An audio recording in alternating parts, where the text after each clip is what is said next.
Mateus, no capítulo 5. Mateus 5, verso 8. Nós estamos pregando nestas bem-aventuranças. Nosso propósito é pregarmos neste sermão, conhecido como Sermão do Monte, no Evangelho de Mateus. Estamos aí na primeira sessão, como que uma introdução que o Senhor Jesus faz.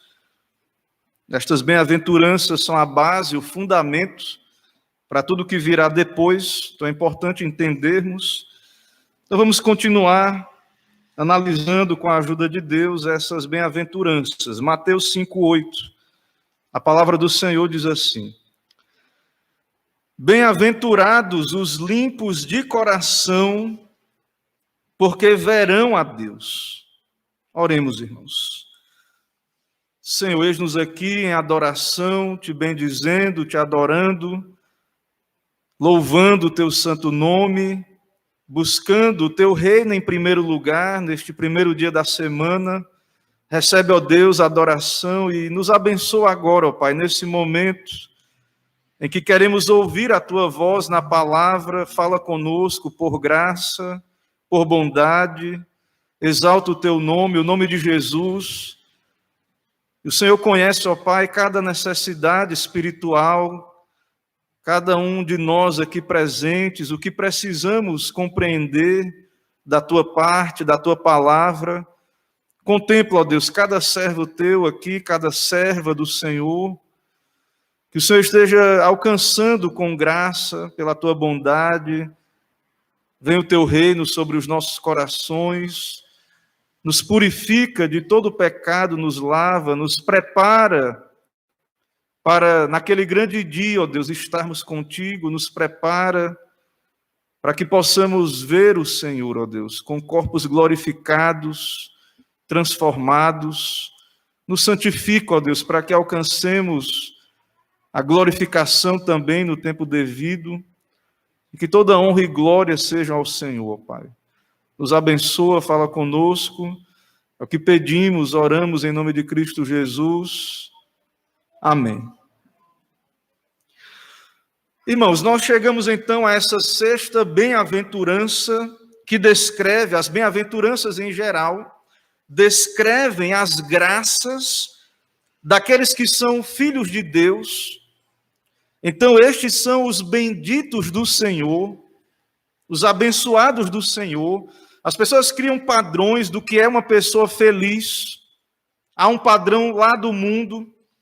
E até mesmo no meio da cristandade, no meio da igreja, as pessoas, elas muitas vezes criam padrões, e alguns deles não bíblicos, sobre o que é uma pessoa feliz, abençoada. Mas como temos visto, o Senhor Jesus Cristo traça para nós um padrão bíblico, uma experiência genuína que o Senhor nos revela na palavra, que é de todo aquele que crê em Jesus, todo crente verdadeiro.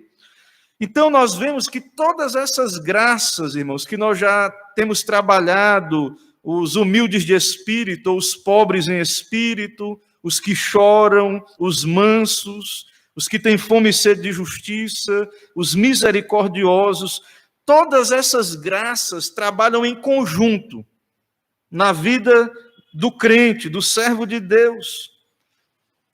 E os comentaristas entendem nós também que há uma lógica, há uma conexão entre essas bem-aventuranças, e há uma lógica e um certo desenvolvimento que nós temos acompanhado aqui na exposição desta sessão do Sermão do Monte. Então, as três primeiras bem-aventuranças falam do nosso estado diante de Deus, como somos pobres espiritualmente, carentes diante do Senhor. Bem-aventurados os pobres em espírito. Então, irmãos, todo salvo, todo aquele que tem fé salvadora, todo aquele que experimentou pela graça de Deus uma obra do Senhor em sua alma, tem os seus olhos abertos para as suas necessidades espirituais, para a sua pobreza de espírito. para saber que não tem justiça própria, que está completamente despido diante de Deus, se tiver que se apresentar diante de Deus no seu estado natural, está perdido, porque é pecador, nada tem diante do Senhor, é pobre em espírito. Mas nós precisamos perceber isto, e é o Espírito Santo quem nos convence do pecado, da justiça e do juízo. E então, essa convicção de pecado nos conduz, como já vimos, a chorar, a um luto espiritual, a uma tristeza de alma, nos faz lamentar e chorar. Isso também nos torna mansos, porque temos que abrir mão dos nossos direitos diante do Senhor. Isso produz fome e sede de justiça. Então, estas bem-aventuranças que temos visto até aqui, elas descrevem a nossa necessidade espiritual. O santo é feito consciente da sua mazela, da malignidade do pecado, da extensão do pecado. O pecado original que foi transmitido para nós, imputado, porque Adão era nosso representante. E então esse pecador agora percebe que a sua natureza está corrompida, que é culpado diante de Deus. E isso, pela graça de Deus, pela obra do Espírito, produz fome e sede de justiça, que é saciada, como nós já vimos também. Bem-aventurados que têm fome e sede de justiça, porque serão fartos. Sido perdoados, agora nós misericordiosos. E aí vimos a próxima bem-aventurança. Bem-aventurados os misericordiosos, porque alcançarão misericórdia. E agora, irmãos, então, na sexta bem-aventurança, nós vamos ver bem-aventurados os limpos de coração, porque verão a Deus. Então, todas essas graças estão operando ao mesmo tempo no coração do salvo. Há uma certa ordem lógica, mas todas elas acontecem em conjunto, elas estão conectadas, elas se manifestam na alma. E então nós devemos observar na vida do salvo essas coisas acontecendo, essa experiência genuína e bíblica. E então, irmãos, ao lermos a palavra, ao ouvirmos a exposição da palavra, ao observarmos o que é que a Bíblia diz que é um crente, eu tenho que pensar, eu tenho que olhar, me autoexaminar e tentar dizer, isso se aplica a mim, isso se aplica à minha vida, isso é belo, é maravilhoso, é necessário. Mas a questão, irmãos, é que precisamos nós experimentar estas coisas. Isso precisa ser aplicado ao nosso coração. Será que observamos? Será que as pessoas que nos conhecem, as pessoas lá fora que olham para a igreja, será que elas veem pessoas humildes, pobres em espírito, quebrantadas, pessoas mansas, pessoas que não têm justiça própria, mas têm fome e sede de justiça, pessoas misericordiosas? Será que é isto que as pessoas veem? É esse tipo de cristianismo que é visto através da igreja? E como no Sermão do Monte, irmãos, mais à frente é dito, isso é em primeiro lugar ser sal e luz. Muito antes do que o que fazemos, a questão aqui no Sermão do Monte é o que somos. Muitas vezes estamos preocupados, correndo de um lado para o outro, para fazer um monte de coisas. Não, eu quero servir a Deus. Mas a questão, irmãos, fundamental, em primeiro lugar, é se nós de fato estamos experimentando estas graças, se temos esta obra do Espírito, arrependimento, fé, se já fomos feitos de fato discípulos de Cristo. Porque somos confrontados com o fato de que, por natureza, nós não temos nada disto. Em nós mesmos, entregues a nós mesmos, nós não temos estes frutos do Espírito. Então, tudo é graça. Tudo que vai ser dito mais na frente, muitas pessoas ficam tentando ver as bem-aventuranças como uma nova lei de Moisés e aí querem aplicar esta ética do Sermão do Monte às suas vidas. Mas a base, irmãos, o fundamento é sermos novas criaturas. Precisamos, em primeiro lugar, ser justificados para sermos, então, santificados. Alguns até dispensacionalistas acham que esse Sermão do Monte não é para a igreja. Acham que é para o povo judeu, num pretenso milênio que ainda vai vir. Porque não entendem que aqui, de fato, a base é a graça. Somos salvos pela graça. Nada aqui é natural. Então, estes bem-aventurados, percebemos então que uma das características, e a que veremos hoje, percebemos então que este bem-aventurado, ele é limpo de coração. Mas a pessoa limpa de coração, meus irmãos, em primeiro lugar, ela é encontrada chorando pelos seus pecados. Que é o que vimos no começo, na segunda bem-aventurança. Bem-aventurados os que choram. Então, antes de recebermos um novo coração puro, antes que o Senhor nos dê um coração puro, nós precisamos ter os nossos olhos abertos para percebermos a maldade do nosso coração, a impureza. Porque é isso que somos, irmãos, fora de Cristo. É necessário. O cristianismo é uma religião que tem moral, mas não é moralista. Nós somos pecadores, irmãos. Se dissermos que não temos pecado, mentimos. A verdade não está em nós.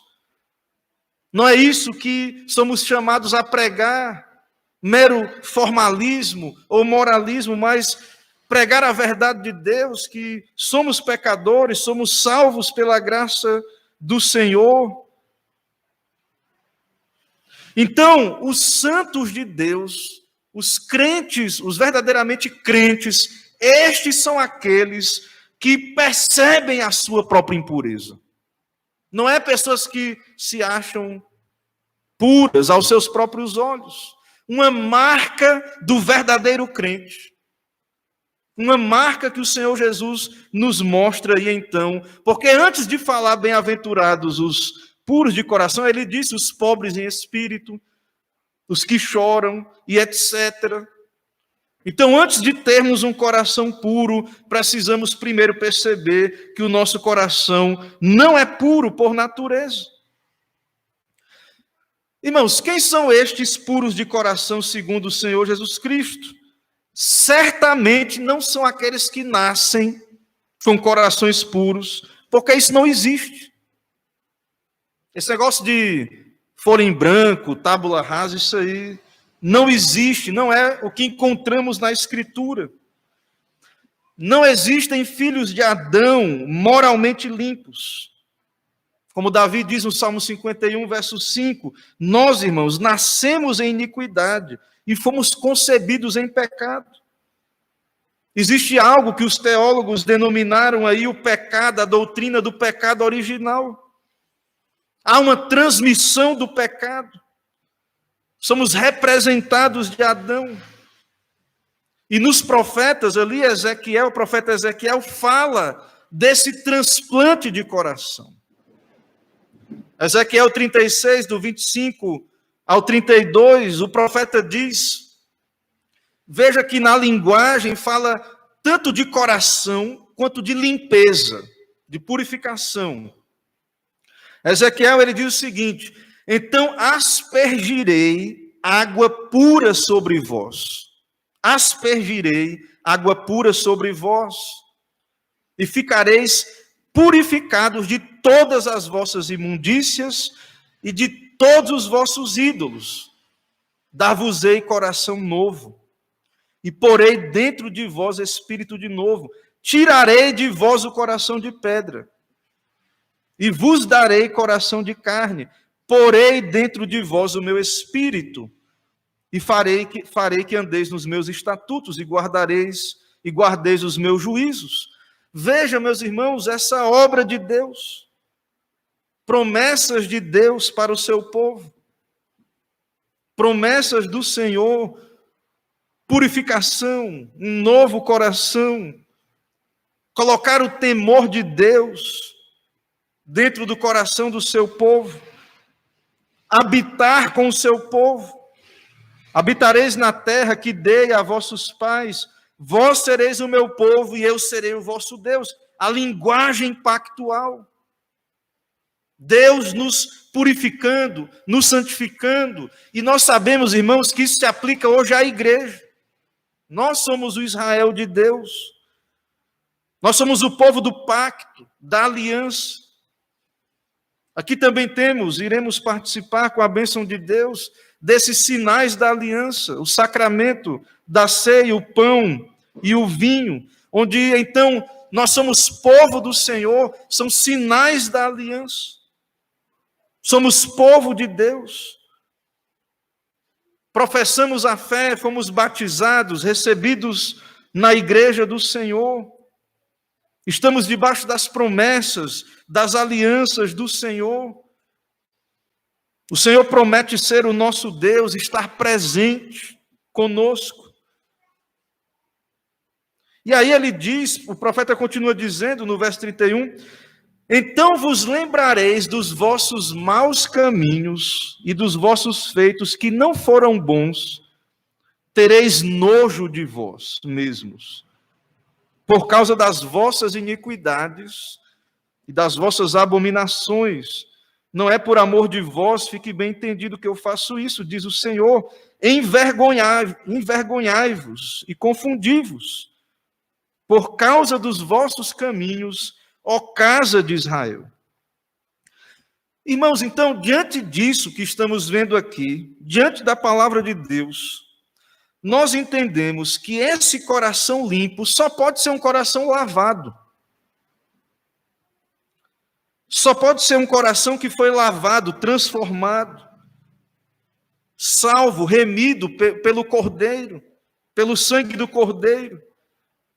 Ou seja, irmãos, ter um coração puro é uma graça do Senhor e é uma característica só do salvo. Essa limpeza de coração é uma ação de Deus em nossas vidas. Não é algo que eu diga assim, eu vou me orgulhar, eu tenho um coração puro por mim mesmo, graças a Deus. Se você, por bondade do Senhor, Deus lhe preservou, se Deus tem lhe guardado o seu coração, graças a Deus. Mas o fundamental, meus irmãos, é que nós precisamos desse novo coração. E isso nos mostra que isto não é algo, essa pureza de coração não é algo que deve produzir orgulho. Isso é algo que é uma experiência do Espírito Santo, que vai nos purificando. Quando nós lemos, irmãos, essa ideia, né, dos reformadores, dos nossos teólogos lá da nossa confissão de fé, os puritanos, essa coisa parece meio cafona, né? Muitos acham meio cafona esse negócio de paixão pela pureza e querer a pureza do culto, pureza de vida. Talvez as pessoas achem que isso sejam coisas fora de moda e não entendem que a ideia ali, irmãos, é essa, é que Deus transformou aqueles homens, eram pecadores, como nós somos hoje, e colocou essa inclinação à santidade naqueles corações. Deus colocou aquela inclinação, essa inclinação, esse desejo. Não é natural, não é porque somos melhores do que ninguém. Irmãos, então o problema do homem se encontra no coração. Isso é interessante. Bem-aventurados os puros de coração, Estamos considerando os limpos de coração. Veja, perceba que o problema do homem não é intelectual, meramente. A palavra coração na Escritura não é sinônimo de intelecto ou razão. A palavra coração na Escritura aponta para algo muito mais profundo. O nosso eu interior, as fontes mais profundas do nosso ser. A palavra coração na Escritura mostra, então, devemos guardar o nosso coração, dele procede as fontes da vida, é o nosso ser, inclui o intelecto, mas também as emoções, a vontade, o nosso ser mais profundo, que está completamente corrompido por natureza.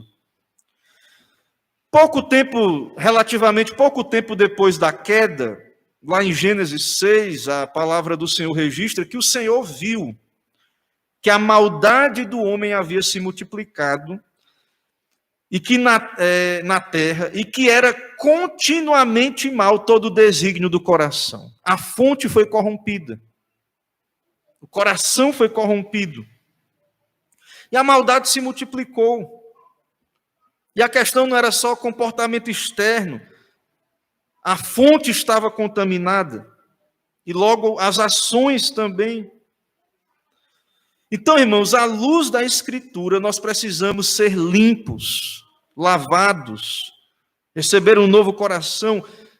Isso não é algo que você pode fazer por você mesmo. Essa obra é de Deus, essa é uma experiência, é uma obra da graça.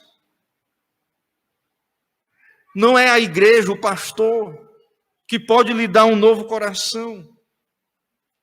É Deus quem faz esta obra. E aí, irmãos, é nisto que temos a boa nova do Evangelho.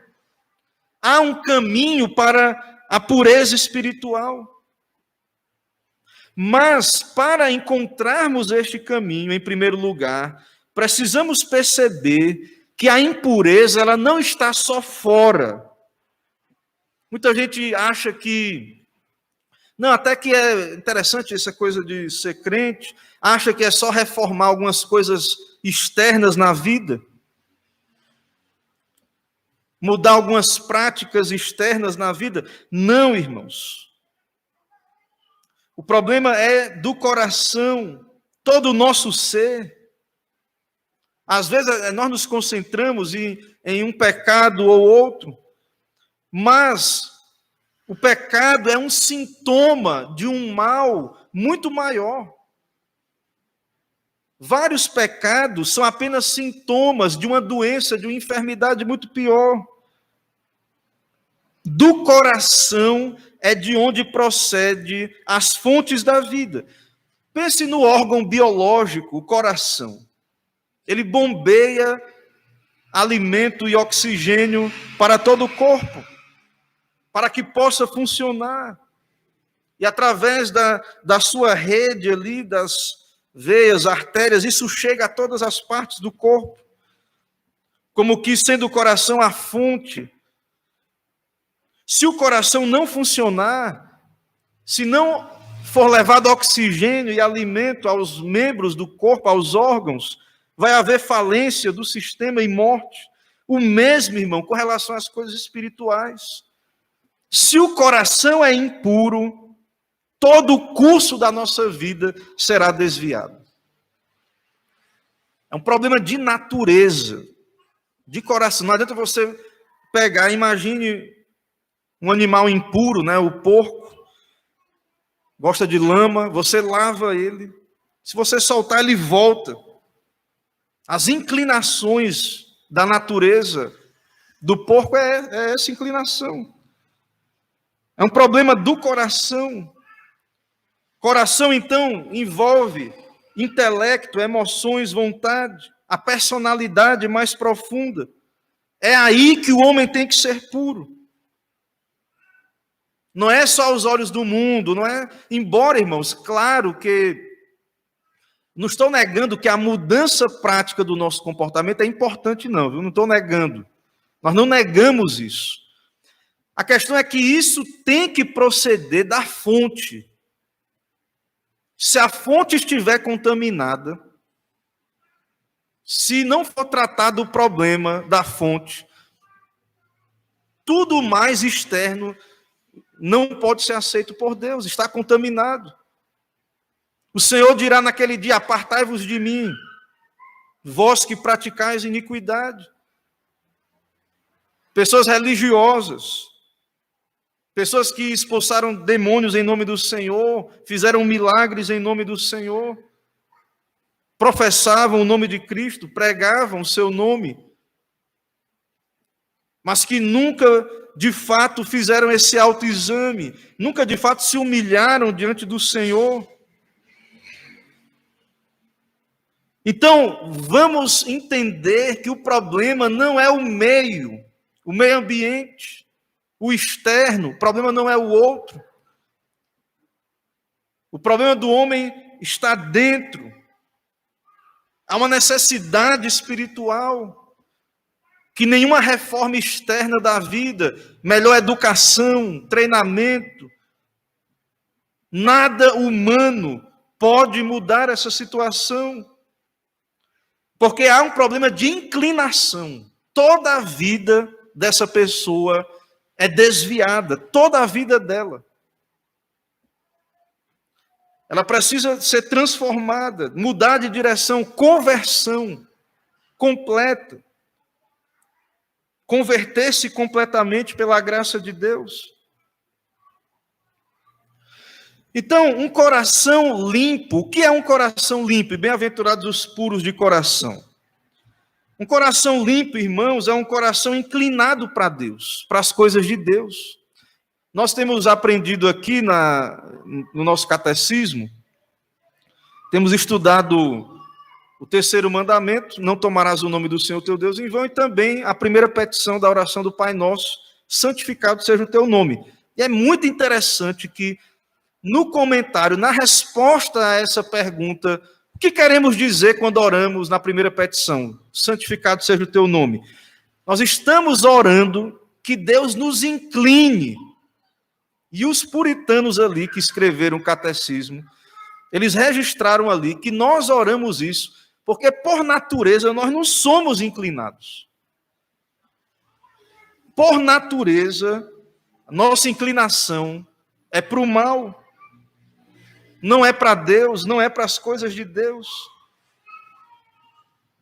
Então, o puro, na verdade, o que é puro é o que é contrário a tudo que é impuro. Um coração puro é um coração voltado para Deus, para a glória de Deus, que quer servir a Deus. É um coração resolvido, não é um coração dividido. Não é um coração que fica fazendo cálculo se vale a pena ou não servir a Deus, ou melhor servir metade a Deus e metade ao mundo. Isso não é um coração puro. Irmãos, então o coração é o nosso ser mais profundo, as inclinações, envolve mente, coração, emoções e vontade. Limpeza aí tem a ver com compromisso, dedicação, a santificação, a causa da santidade. Um coração puro, ele de fato ele não está nas cobiças desse mundo, mas em Cristo, no seu reino, nas coisas de Deus. E o exemplo maior de um coração puro é a bendita pessoa do nosso Senhor Jesus Cristo. Você quer saber o que é um coração puro? Olhe para Cristo.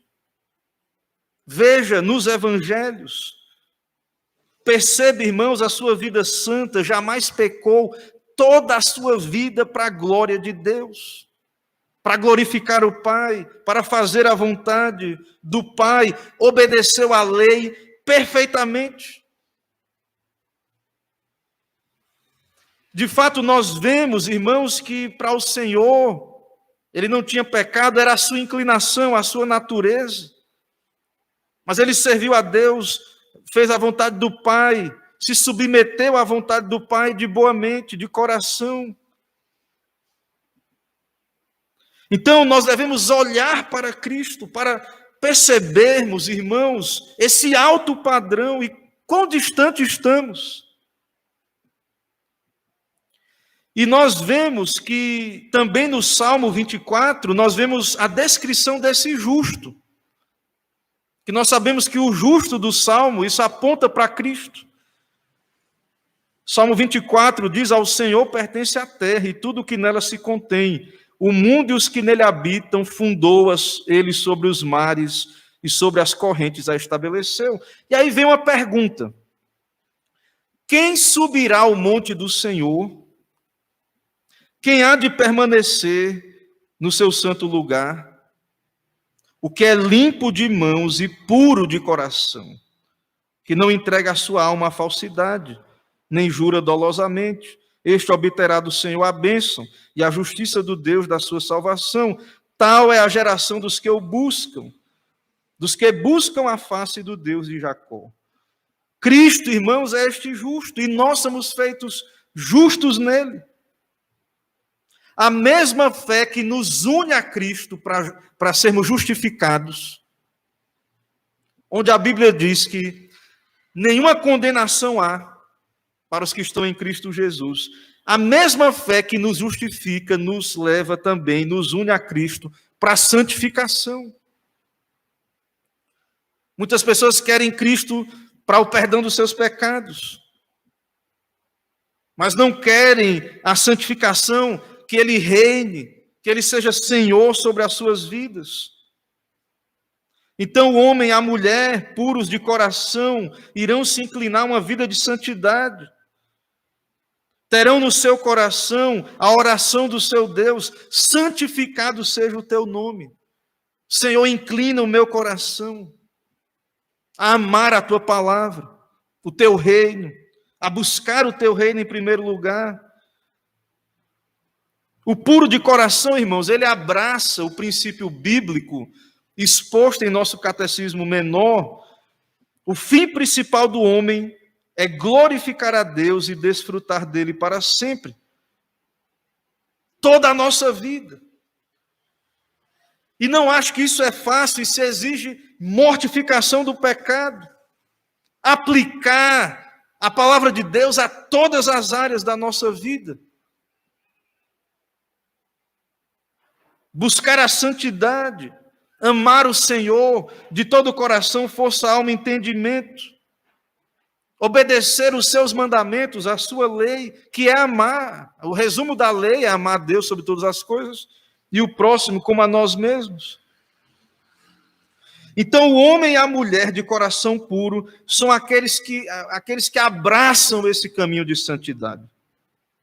Eles vão a Jesus não só para o perdão de pecados, mas para a santificação. Vão querer aplicar, primeiro, como disse, né, examinar, verificar na sua vida se experimentam de fato estas coisas.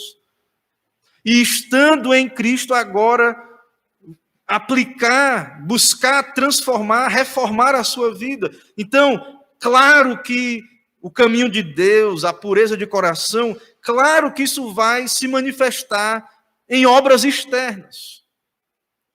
Seremos sal e luz. Mas, em primeiro lugar, começa essa obra no coração. Irmãos, é a obra mais difícil e necessária.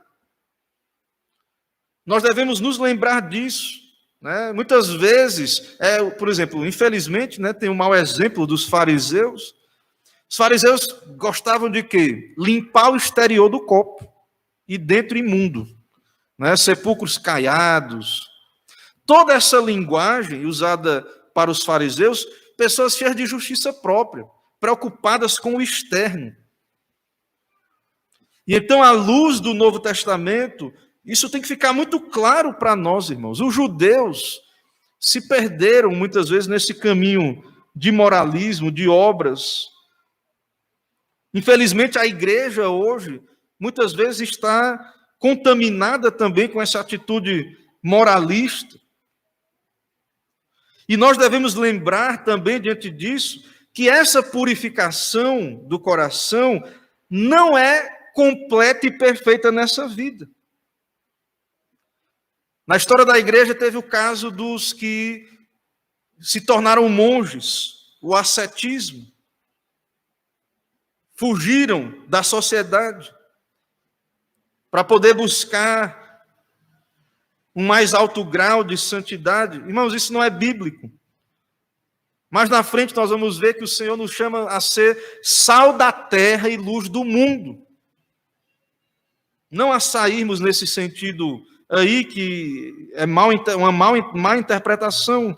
Outros acham que devem buscar uma experiência mística sobrenatural e aí não vão mais pecar. E a palavra de Deus diz em 1 João 8, se dissermos que não temos pecado nenhum, a nós mesmos nos enganamos e a verdade não está em nós.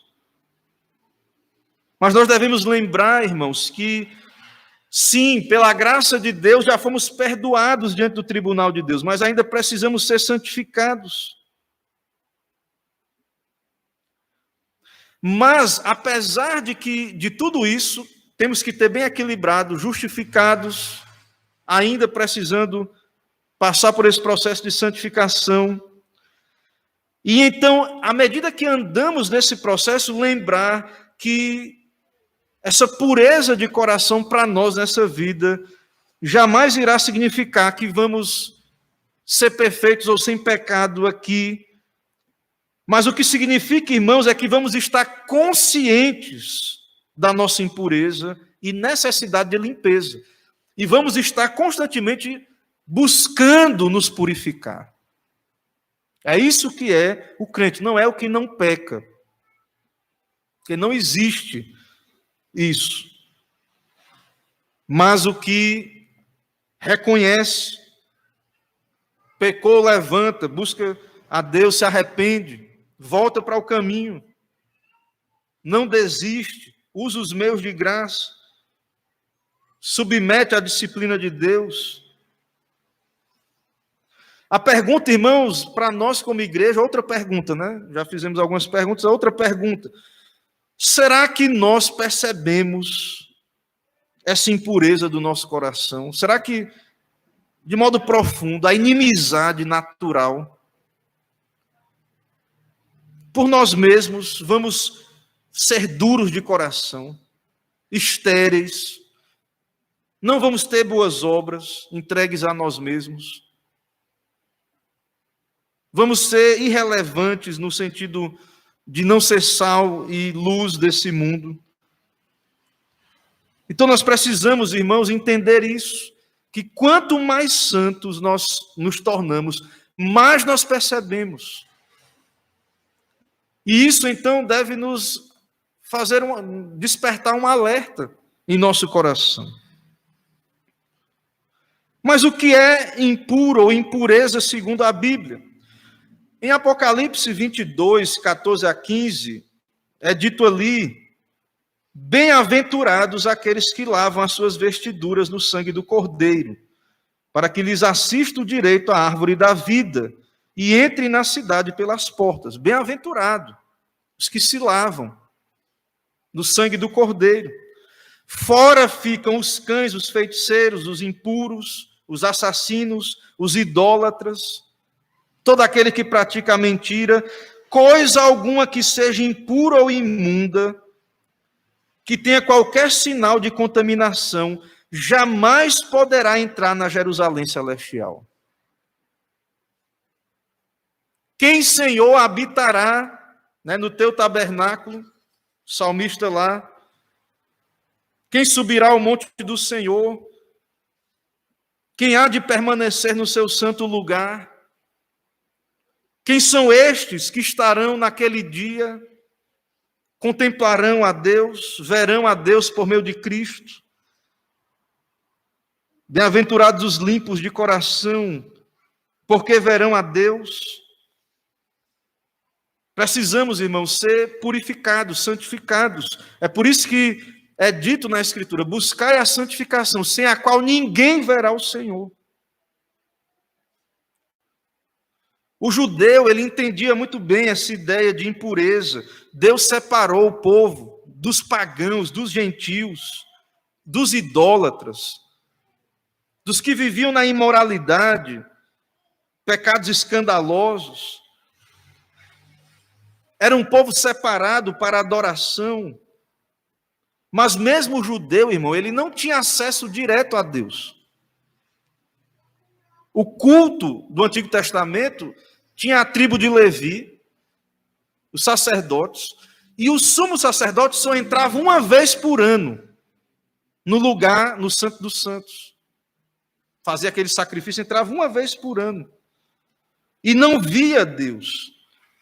Algumas ocasiões tinha uma certa fumaça ali representando a presença de Deus. Então, a impureza, o pecado é que faz separação entre nós e Deus. Depois da queda de Adão, nós vemos que Deus revela até mesmo através do culto ali, e no Antigo Testamento fica claro, irmãos, que nós não podemos ver Deus. Senão morreremos. Muitos que tiveram a experiência de ver Deus respondiam dessa maneira. Com terror. Porque eram pecadores, somos pecadores. Como pode um pecador ver a Deus? Estar diante de Deus? Como veremos a Deus? 1 João 3, de 2 a 3, João apóstolo diz: amados, agora somos filhos de Deus, e ainda não é manifestado o que haveremos de ser. Somos filhos de Deus, justificados, mas ainda pecadores. Não fomos ainda glorificados, mas João diz, mas sabemos que quando ele se manifestar, seremos semelhantes a ele, porque assim como é, o veremos. E qualquer que nele tenha esta esperança, purifica-se a si mesmo, como também ele é puro. Irmãos, será que a gente leva a sério isso? Será que você já parou para pensar que nós habitaremos com Deus, estaremos com ele? Não é isso que a gente faz quando vem aqui, se torna crente. A salvação em Cristo Jesus, as promessas da vida eterna. Você já parou para pensar nisso? Você está pronto para se encontrar com Deus face a face? Será que esse é o alvo da sua vida? Isso, claro, gera esse temor. Mas, ao mesmo tempo, irmãos, deveria produzir em nós também alegria. Porque é puramente pela graça que poderemos estar diante de Deus. Mas a pergunta é, será que temos esse desejo? Será que queremos mesmo estar com o nosso Deus? O nosso santo e grande Deus, será que o amamos? Amamos o mediador, o nosso Senhor Jesus Cristo? Quem nos vê, quem nos observa, percebe isso? Será aquele povo ali ama a Deus? E se tiver que morrer, maravilha, estará com Deus. Será que as pessoas percebem, irmãos, que o principal na nossa vida é Deus e que estamos nos preparando para estar com o nosso Deus? Ou será que o secularismo já dominou até mesmo a igreja e não se encontra mais no nosso meio esses puros de coração, que o seu alvo é ver a Deus em Cristo, é se encontrar com o seu Deus, não confiados em si mesmos, mas na justiça de Cristo? Meus irmãos, se nós temos essa esperança, João diz, qualquer que nele tenha essa esperança, purifica-se a si mesmo, santifica-se, vai buscar a santidade, vai buscar a santificação, sem a qual ninguém verá o Senhor. Devemos entender isso. Devemos buscar a santidade, a pureza, para servirmos ao Senhor. No livro do Apocalipse, no último capítulo lá, o 22, João diz: não seles as palavras da profecia deste livro, porque o tempo está próximo. Continue o injusto fazendo injustiça. Continue o imundo sendo imundo. O justo continue na prática da justiça. E o santo continue a santificar-se. Eis que venho sem demora. E comigo está o galardão que tenho para retribuir a cada um segundo as suas obras. Eu sou o alfa e o ômega, o primeiro e o último, o princípio e o fim. Será, irmãos, que entendemos isto? Nosso papel, o mundo pode estar piorando, é continuar buscando a santificação. Ah, mas ninguém quer, o mundo está indo em outra direção, que o imundo continue sendo imundo. Vamos orar, vamos pregar a eles, mas se não quiserem, continue o justo na prática da justiça. O santo continue a santificar-se. O que temos nós com eles, irmãos? Então, precisamos entender isso. Quem tem essa esperança, se temos essa fé, isso vai ser visto. As nossas inclinações, as nossas escolhas, as nossas atitudes, essa fé irá se manifestar. Mas temos que entender, irmãos, aqui já caminhando para concluirmos, que precisamos de Cristo para termos nosso coração purificado. Precisamos do sangue do Cordeiro para preservar o nosso coração nesse estado de pureza.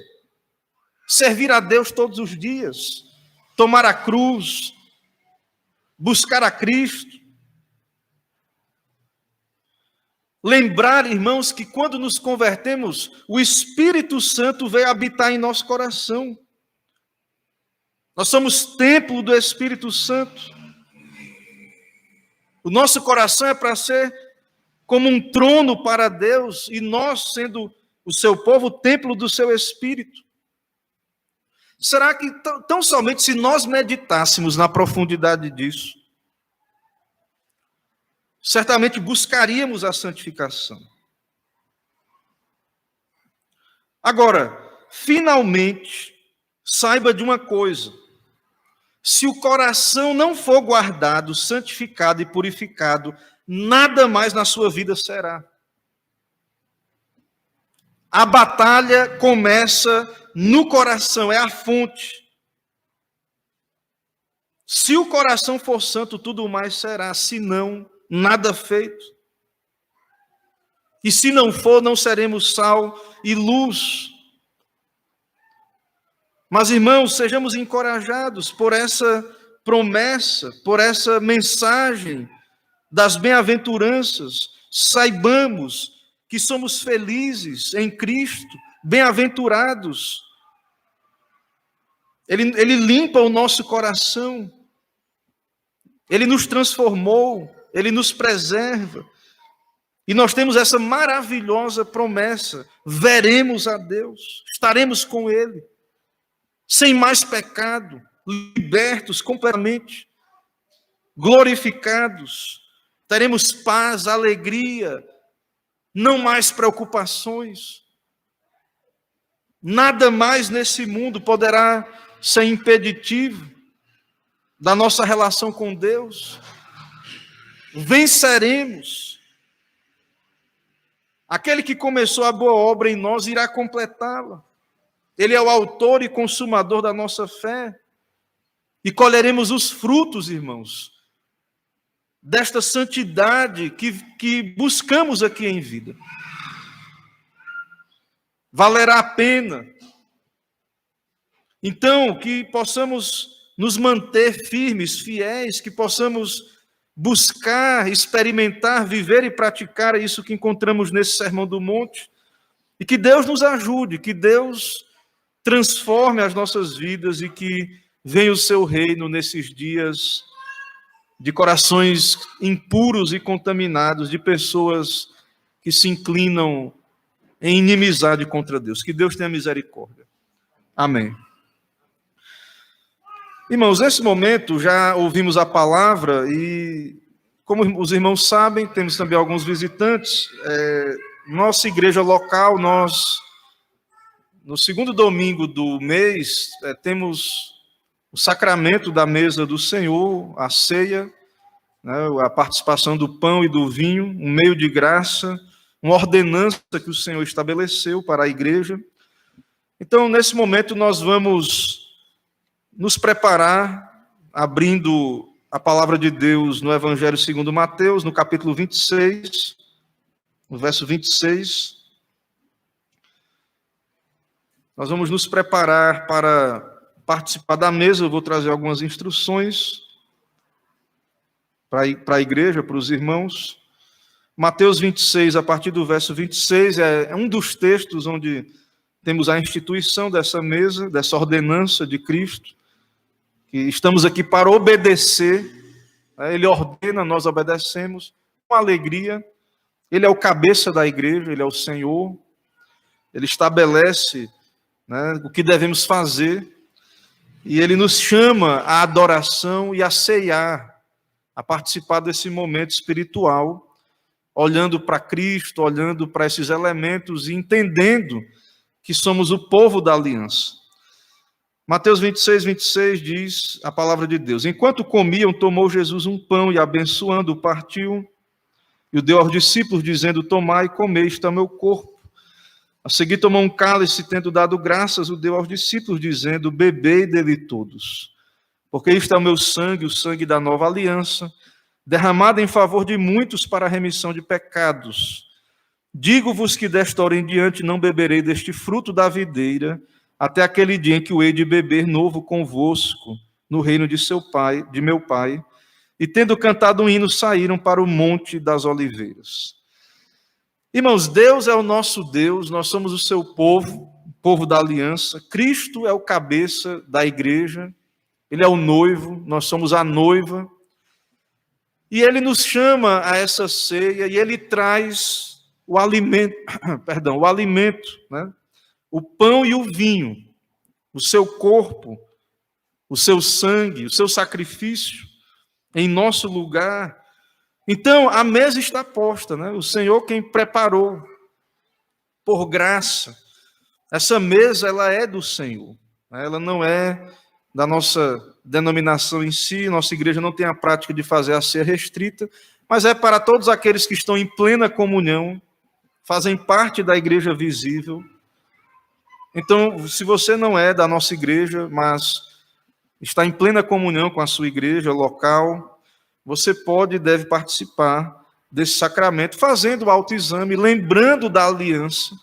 Você é de Cristo e que você deve servi-lo todos os dias da sua vida em santidade.